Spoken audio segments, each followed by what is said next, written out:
हनुमान जी चूड़ामणि लेकर के प्रभु के पास पहुंच गए। अब साहब सीता जी का समाचार मिल गया। एक मत की आवश्यकता थी विभीषण जी की, तो वो विभीषण जी को आश्वस्त और विश्वस्त कर दिया। एक दिन वो समय आ गया। क्या?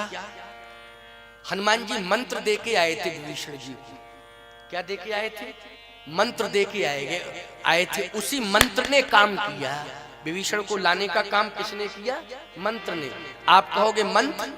रामचरण पंकज धरऊ लंका अचल राज तुम करऊ, ये रावण को मंत्र दे रहे थे, लेकिन रावण ने लिया नहीं। तो तुमरो मंत्र विभीषण माना, लंकेश्वर भय सब जग जाना। वो मंत्र दे रहे थे रावण को, लेकिन रावण ने कहा मैं किसी के मंत्र नहीं लेता हूं। तो मंत्र की बात मत कर। हनुमान जी बोले लो मंत्र निकल गया। कोई है पात्र लंका में मंत्र लेने वाला? तो विभीषण बैठा था।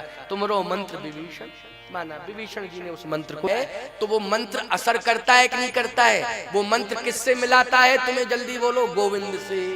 बोलो मिलाता है भगवान से कि नहीं? तो वही मंत्र दे के आए हनुमान जी, वही मंत्र काम कर रहा है।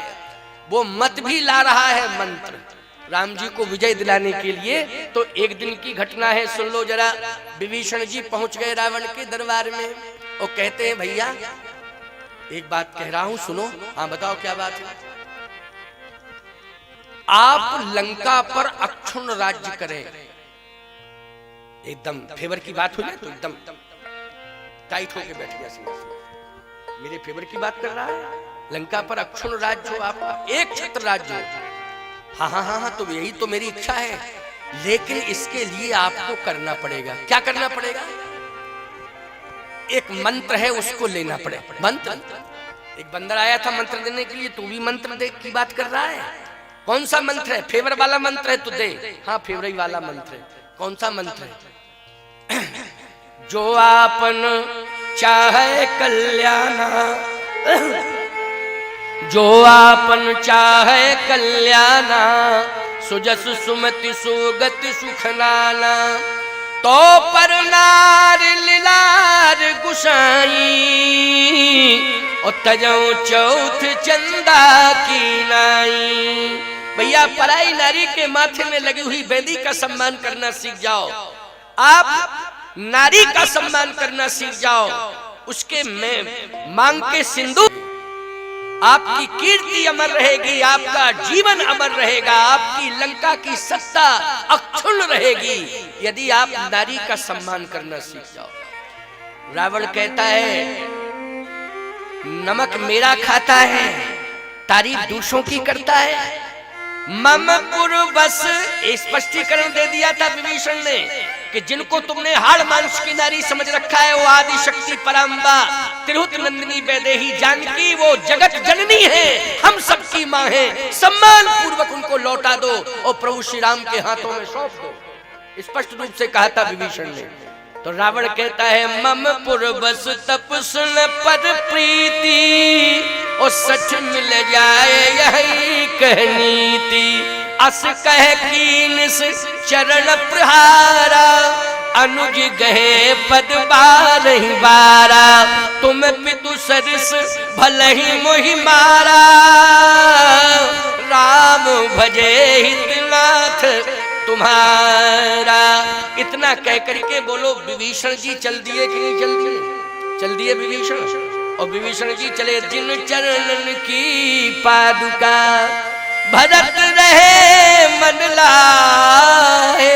ते पद आज बिलो की हो इन नैनन अब जाए। ते पद आज बिलो की हो इन नैनन अब जाए। ये काम किसने किया? मंत्र ने किया काम कि नहीं किया? और आज मंत्र जो है प्रभावित करके ले आ रहा है कि नहीं? और मंत्र की ताकत से भगवान श्री राम को लंका का संत मत प्राप्त हो गया। इसलिए रावण के पास 2 मत बचे हैं और राम के पास 4 मत हो गए। बोलिए प्रभु श्री रामचंद्र भगवान की। हमारे राम जी आज ही विजयी हो गए हैं, विभीषण जी मिल गए। क्यों भाई मिल गए ना? तो विजय श्री मिल गई, 4 मत हो गए। अभी 3 थे, रावण के पास 2 रह गए, राम जी के पास। सुंदर कांड में राम जी को विजय श्री का मत प्राप्त हुआ है, इसलिए सुंदर कांड है। समझ गए? वो बहुत सारे भाव है इसमें कि विजय श्री कहाँ मिली है। वो विजय रावण मरेगा ये बात का विषय है, लेकिन विजय आज हो गई, विभीषण जी मत के रूप में प्राप्त हो गए। किस कांड में विभीषण जी मिले राम जी को? जल्दी बोलो। सुंदर कांड में। अब बोलता ही जा रहा है, चलिए सुनिए एक दोहा में। लंका कांड। विभीषण पहुंच गया श्री राम की शरण में। भगवान ने अस्कह राम तिलक तहि सारा, सुमन वृष्टि नव भई अपारा। समुद्र से जल मंगाया, अभिषेक कर दिया, तिलक कर दिया। ये एक शब्द कान में पड़ गए। किसके? मंदोदरी। मंदोदरी के। मैं एक बात बताऊं, परिवार की चिंता पत्नी को होती है, पति और संतान सुरक्षित रहे, ये चिंता किसको होती? पत्नी को होती। मंदोदरी रोने लगी। रावण जैसे राज्यसभा से आया तो मंदोदरी ने चरण पकड़ लिए। रावण बोला क्या बात है? चलिए लंका कांड में आ जाओ, बस इसी दोहे के बाद फिर उत्तर कांड में चलूंगा। क्या बात है, क्यों रो रही है? इतना ज्यादा रोते हुए मैंने कभी तुझे नहीं देखा है, आज मैं देख रहा हूं, क्यों रो रही है, क्या बात है? मंदोदरी कहती है सिंदूर बचा लो, ये चूड़ियां इनकी रक्षा कर। अरे कौन तेरा सिंदूर मिटाने वाला है? जब मैं मरूंगा तब ना मिटेगा सिंदूर। मुझे मारने वाला कोई पैदा हुआ है? मैं ही सबको मारने वाला पैदा हुआ हूं, मुझे मारने वाला।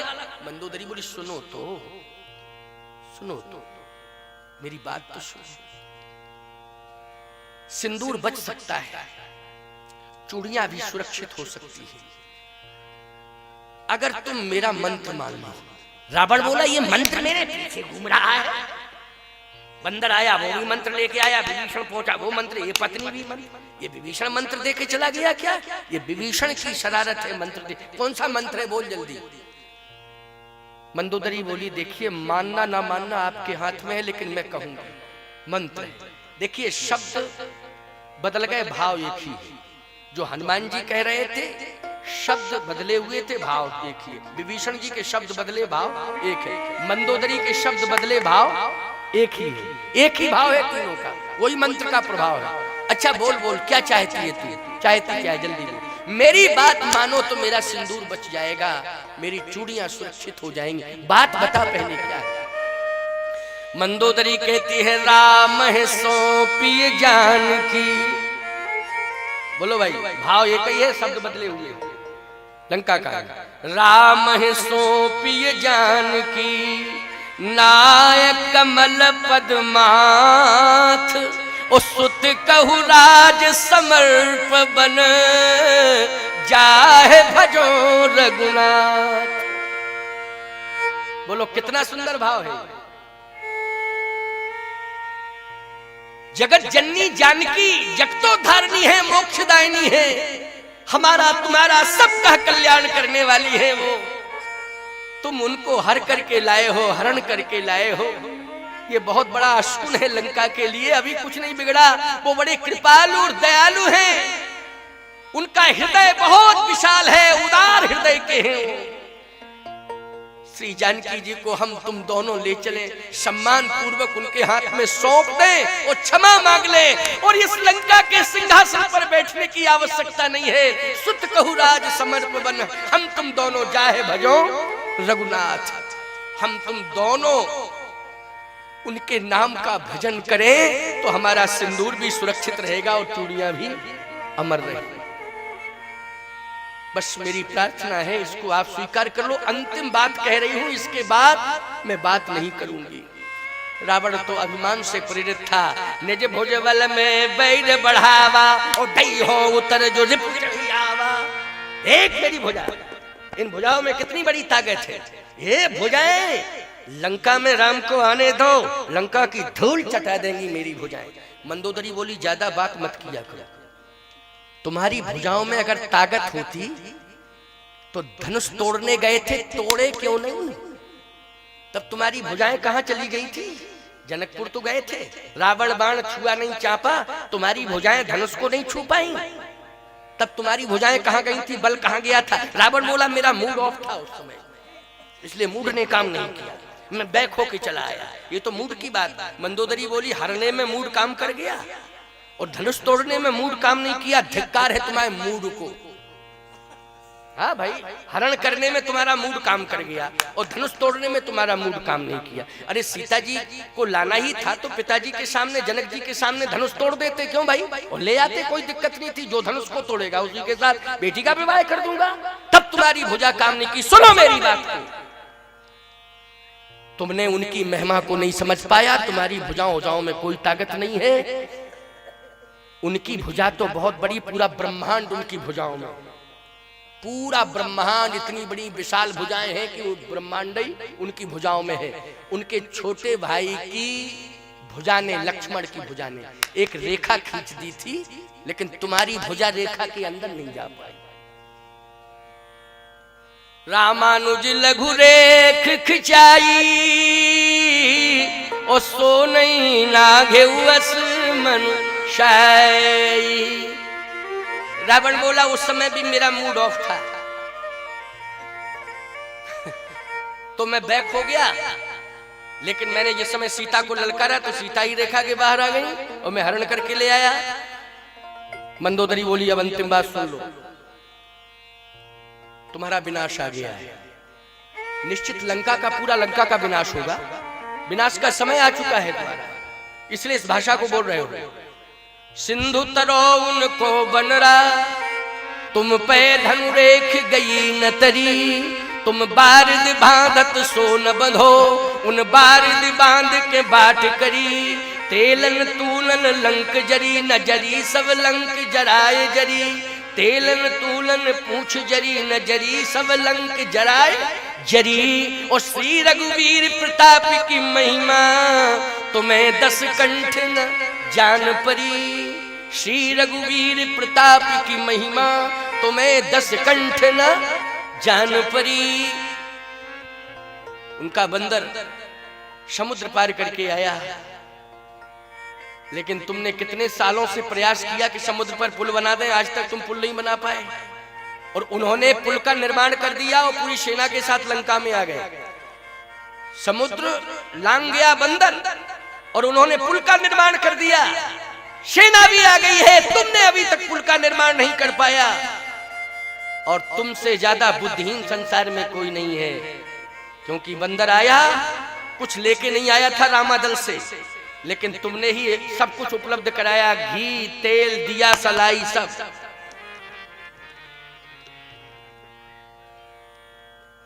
हाँ निकल जाओ, क्योंकि तुम्हारी ट्रेन हम तो पहले ही कह दिया था, ये पर्चा देने की जरूरत ही नहीं थी। लेकिन कोई बात नहीं, इनके जाने से तो कोई परेशान, हमारे जाने से दिक्कत होगी ना। इनके तो जाते आते रहते हैं, क्यों भाई, ये तो जा रहे हैं, सिर्फ तमाम चले जाते हैं, कोई दिक्कत की बात है। आइए सुनिए, 5 मिनट की बात है, तब तक कोई भी आ जाएंगे यहाँ, अभी नहीं, आरती में आ जाना। मुझे आवश्यकता वैसे संगीत की ज्यादा पड़ती नहीं है, वो तो मैं माध्यम रहता है इन सबका। आइए सुनिए, विनाश, विनाश का समय। विनाश का समय क्या? बंदर को तुमने सब कुछ उपलब्ध कराया, घी तेल माचिस और सब कुछ उपलब्ध करा के तुमने लंका फुकवा दिया। रामादल से कुछ लेके नहीं आया था, लेकिन सारा इंतजाम तुमने किया और लेबर चार्ज भी तुम्हारा ही लगा। हाँ भाई, लेबर चार्ज पूरा, सब राक्षस लगे रहे और पूरी लंका जल के खाक हो गई। विनाश काले विपरीत बुद्धि, विनाश का समय आ गया है, विपरीत बुद्धि है। अब सुनिए जरा, मंदोदरी मौन हो गई। वास्तव में बात मान लेता रावण, लंका सुरक्षित हो जाती, लेकिन अब विनाश हो गया लंका का। क्या विनाश हुआ? एक दिन रावण की लाश पड़ी थी, काक कंकले भुजा उड़ाही, एक ते एक छीन ले खाही।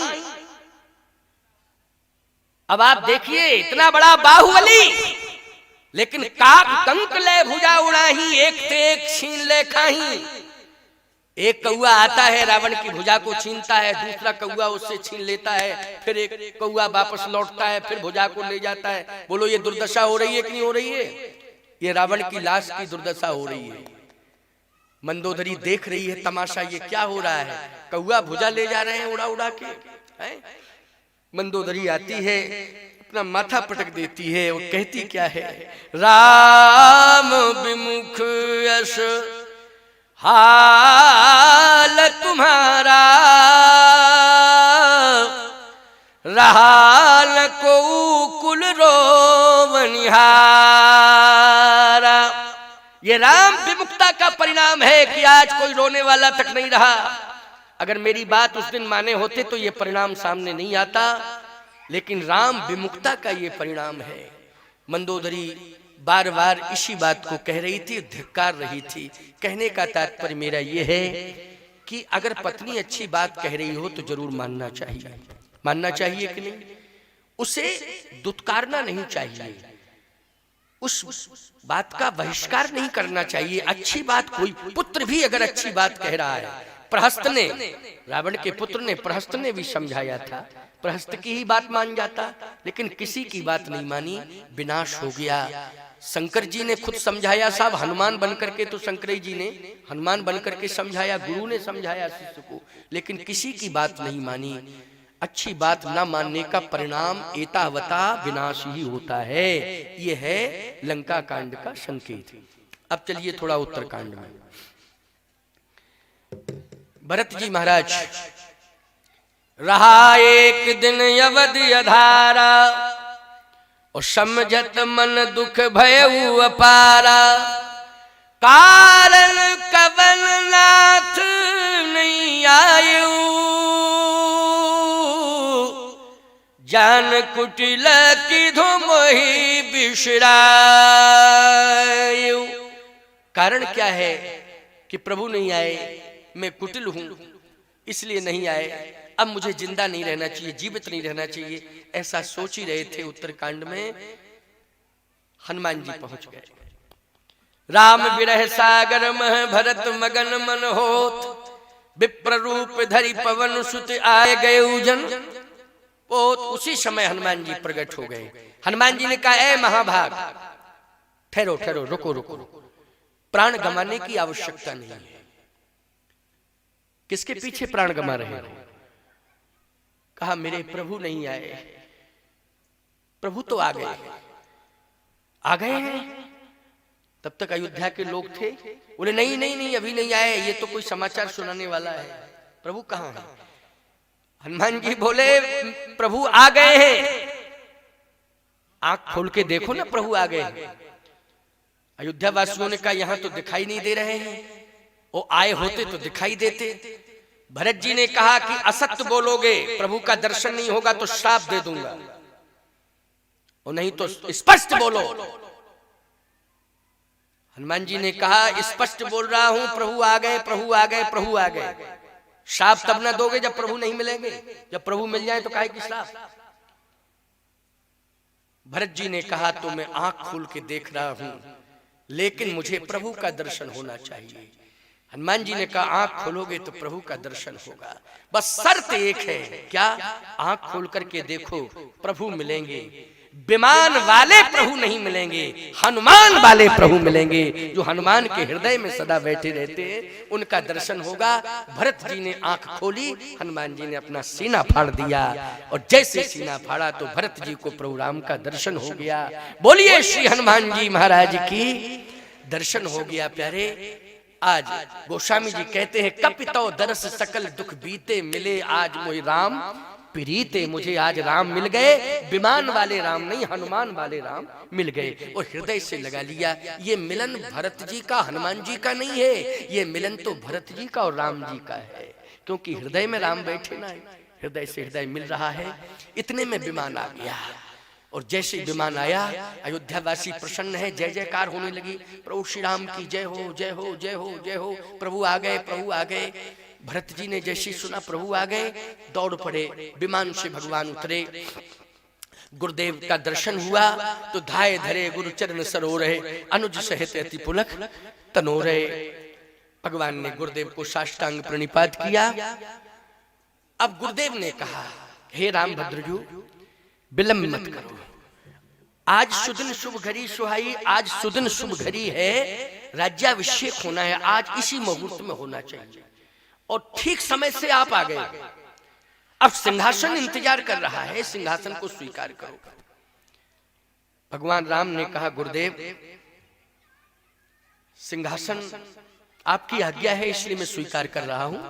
वैसे मुझे सिंहासन से कोई लेना देना नहीं, लेकिन आप बार बार आदेशित कर रहे हैं। पहले आपने किया था आदेशित, लेकिन मुझे नहीं किया था, मेरे पिताश्री को किया था, लेकिन मेरे पिताश्री समझ नहीं पाए थे। आपने ये कहा था सुदिन सुमंगल तवहि जब राम होए जुबराज, तो मेरे पिताजी समझ नहीं पाए आपकी भावना को। अगर समझ गए होते तो ये स्थिति नहीं होती, लेकिन आपने बता दिया था कि आज सुदिन नहीं है, 14 साल बाद, तो आज सुदिन आ गया, तभी तो आप कह रहे हैं। तो मैं आपकी आज्ञा शिरोधारी करता हूं। जैसे भगवान श्री राम आगे बढ़े सिंहासन की ओर, तो भरत जी महाराज प्रणाम करते हुए सामने दिखाई दिए। और जैसे भगवान ने भरत को देखा तो आंसू आ गए। क्यों? राम राम रघुपति जपत श्रवत नैन जल जात, बैठे देख कुशासन जटा मुकुट कृष्ण गात। शरीर कृष्ण है और जटा मुकुट, जटाएं बन गई, तो जटाएं बन गई, शरीर कृष्ण है। भगवान ने भी उसी कृष्ण शरीर को देखा और जटाओं को देखा, तो भगवान रो पड़े। वशिष्ठ जी ने कहा क्यों राम जी सिंहासन की ओर जा रहे, तुम बीच में आ गए हो, अरे थोड़ी देर बाद मिल लेते। भरत जी ने कहा कि नहीं, मैं तो प्रणाम करने आया था। भगवान ने कहा भरत ये तुम्हारी दशा कैसे हो गई, ये तुम्हारे केस जो उलझ गए हैं जटाओं में बदल गए, ये कैसे, क्या हुआ?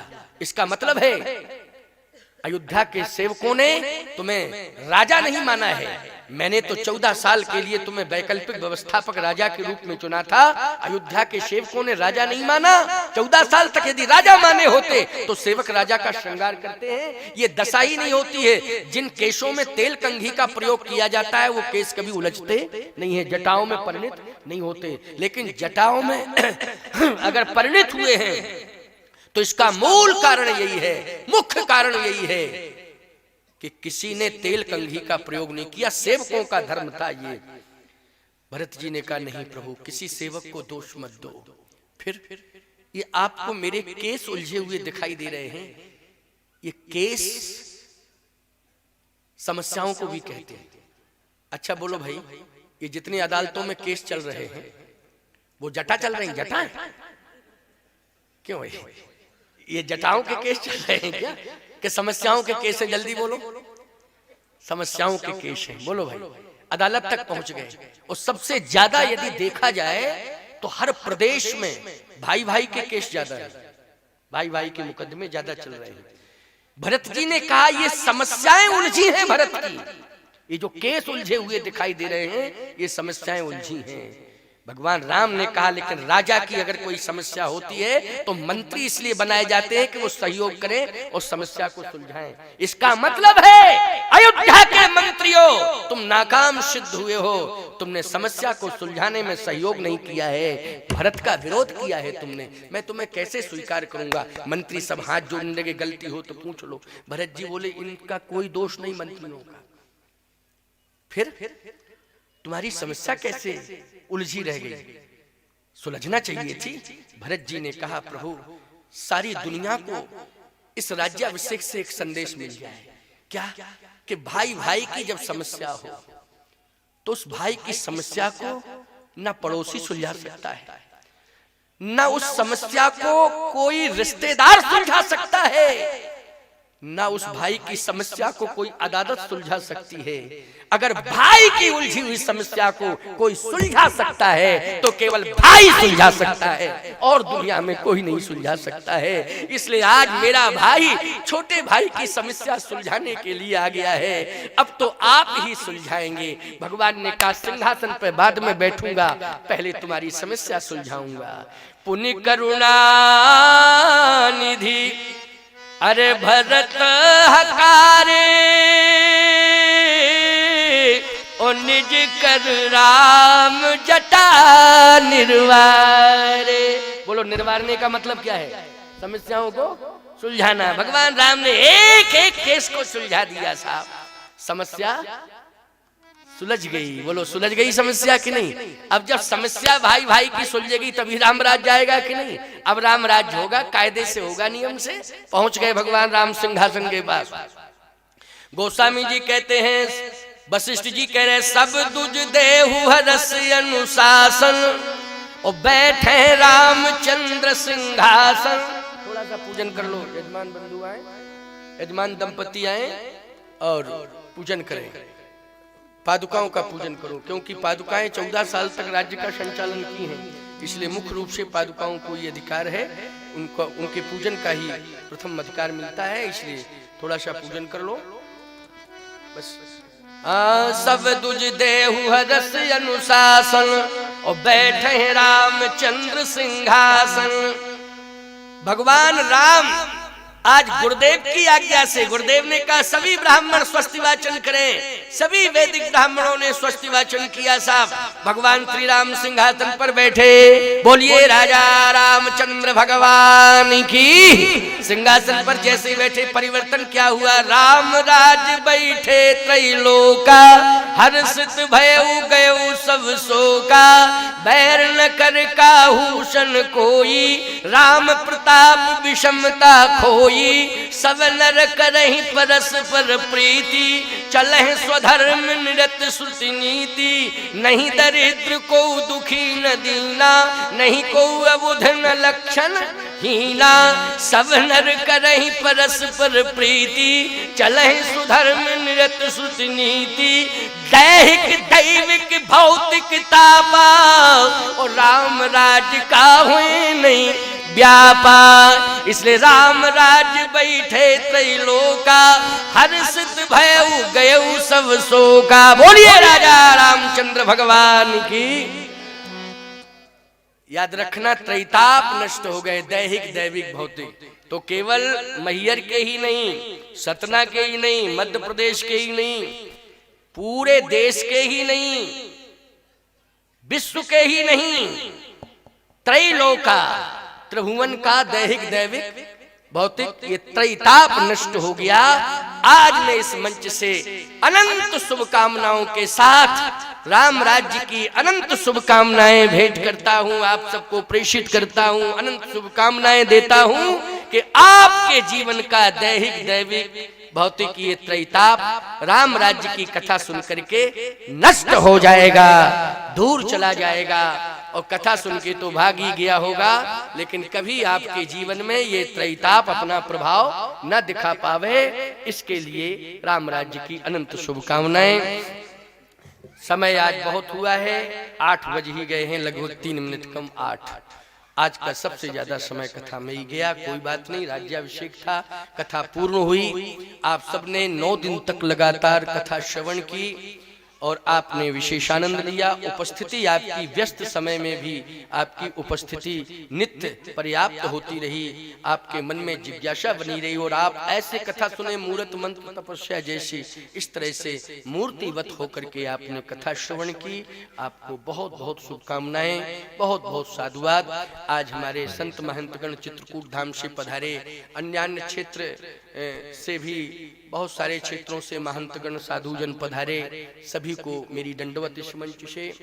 और श्री महाराज जी का ये दिव्य सेवा का भाव और सेवा के साथ साथ मैंने ये देखा है कि स्वयं सेवा का संकल्प, मतलब सेवा तो सभी आश्रमों में होती है, ज्यादातर वहाँ के सेवकों के माध्यम से सेवा पूरी कराई जाती, लेकिन यहाँ तो स्वयं सेवा में लगे रहते हैं।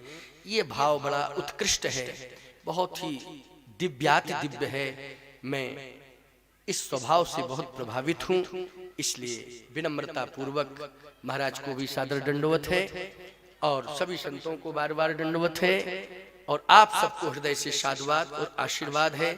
सभी भक्त स्वस्थ रहें, मस्त रहें, अच्छे कार्यों में व्यस्त रहें।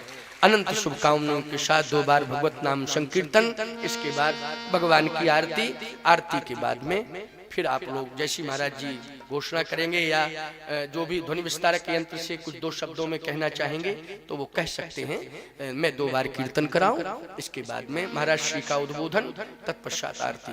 श्री राम जय जय राम, श्री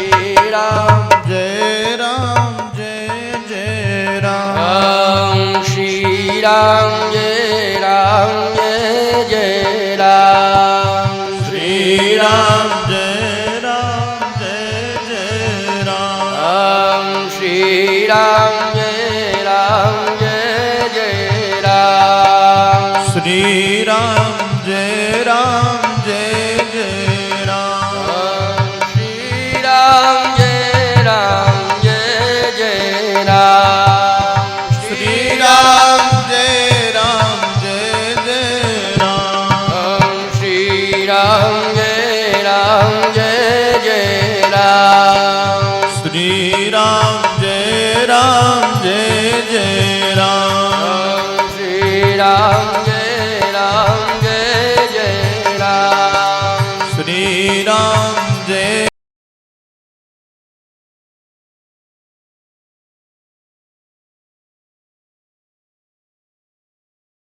राम